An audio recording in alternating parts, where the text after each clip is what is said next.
Welcome, welcome to another episode of Glorious Life on Wheels. For those of you who've been following me, you know that I have been doing a series of videos on what I am calling the silent disgrace, and that is the number of seniors who are living at or below the poverty level in this country. It really is a national disgrace. Some people are even calling it the silver tsunami because of the numbers of seniors who cannot even afford the basic necessities in life. Based on research that I have done, seniors now represent the fastest group of individuals becoming homeless in this country. That's unbelievable. It just boggles the mind. But something needs to be done about it. If possible, whenever I bring a problem up, I like to try and present a solution. And in this video, I'm going to present to you 5 ideas that I think could perhaps end or at least greatly improve the plight of many seniors in this country.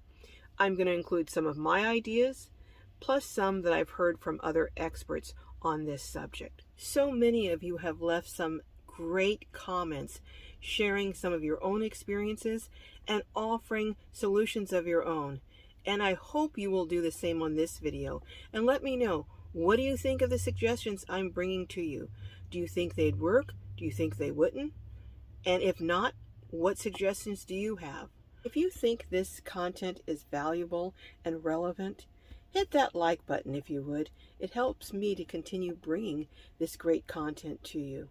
Also, if you haven't subscribed to Glorious Life on Wheels, what are you waiting for? Become a Globie and join our family. Meanwhile, come on, and I'm going to share these ideas with you.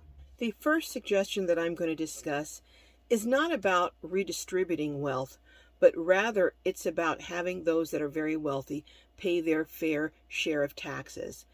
I think this point has been bantered about a great deal, but the person that I think who really brought it home and demonstrated it in the clearest fashion was Matthew Desmond, who is a Pulitzer Prize winning author, and he's also a professor at Princeton University. And I'm going to refer to my notes so that I get this information and I quote him accurately. According to Professor Desmond, 1.8 trillion, that's right, $1 trillion is given to the wealthy in tax breaks. That's more than double what's spent on the military protecting our country. And Professor Desmond makes the point, and I think very well, that more effort is spent on protecting the riches of the most wealthy in this country than is spent helping to raise people out of poverty. He also shared that $193 billion is spent on mortgage interest deductions and homeowner subsidies versus only $53 billion that is spent on public housing programs such as Section 8 for those who are impoverished. What Matthew Desmond suggested was not quite what I am suggesting. He was suggesting that we eliminate those mortgage interest deductions and that we use all of that money towards housing. I think a modification of that would be appropriate, where you would eliminate the mortgage deduction starting at $1 million. You would start decreasing, or $1 million, let me explain, $1 million in income. In other words, once a person is earning $1 million in income, bringing that in, that you would start deducting the amount of, or the percentage of mortgage interest that they could deduct, and then you would give that money to provide housing and low cost and affordable housing for those who are living at or below the poverty level. I think that's fair. I think if you're making $1 million a year, you should be able to afford to pay the interest on your home. What do you think? The second idea that I think would be a great one to help those in poverty would be to take some of the savings, or take some of the additional revenue rather, from reducing the interest deductions allowed to the wealthy, and use that to turn around and rehab empty government buildings. There are so many government, whether it be city, county, or state-owned buildings that are sitting empty. There are a lot of schools that are sitting empty. I would say take some of those revenues that are brought in by requiring people to pay their fair share of taxes and use those to, again, remodel whatever you need to do to make some of those buildings suitable for affordable housing. And I think this would be a great idea. Along the same lines, there's a lot of land that is owned by different entities within the government. Take that land and turn that land into RV parks, or places where people who are living in their vehicles could safely park. Some of them would simply maybe be overnight parking, but some of them would be maybe permanent RV parks. What do you think of that idea? The third idea is guaranteed minimum income. Now, this has been tried, I think, in Britain on a trial basis, and it's also been tried here, I believe. I think the mayor of Stockton a while back, really young man, I think he was one of the youngest mayors ever elected to a city that size, he implemented a trial program. And if you want me to find out more about it, I will, and do a video on it, maybe even interview him.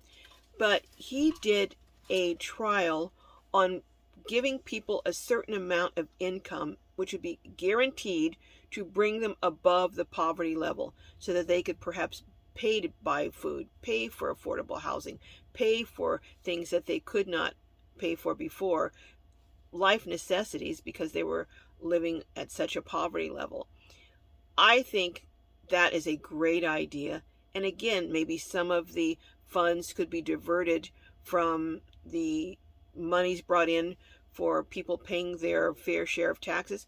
But also, I know this is not popular, but maybe some of the monies that are spent on other countries and spent on individuals who are not citizens could be spent on our own citizens, increasing their income. I think in some cases that might have been $500 a month, $600 a month, that extra that was given to this target group. And it made a huge, huge difference.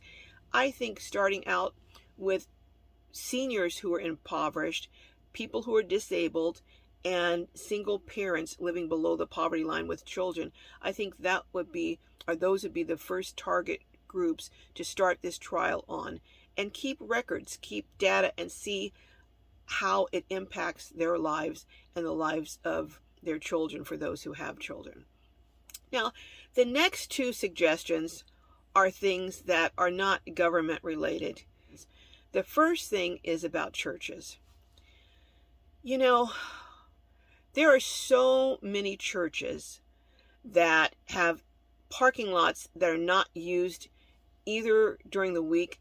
And some of these churches have vast areas, whether it's dirt parking lots, they're never used. They're not used for anything. They're simply sitting empty.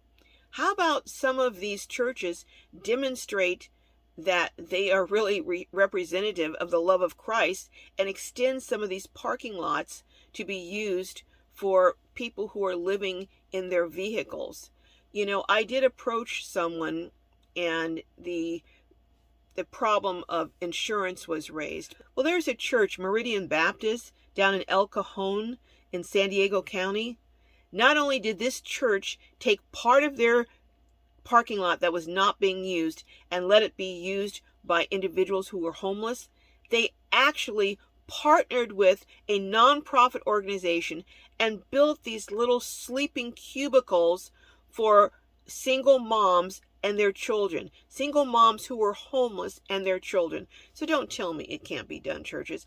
You know, I'm not going to go on a rant, but sometimes what I've seen is churches are not extending the love of Christ, There are more social clubs that get together on Sundays just to get together with other folks that think like themselves, to get together to high five each other, tell each other how great they are, and then go back to their lives. So you know what?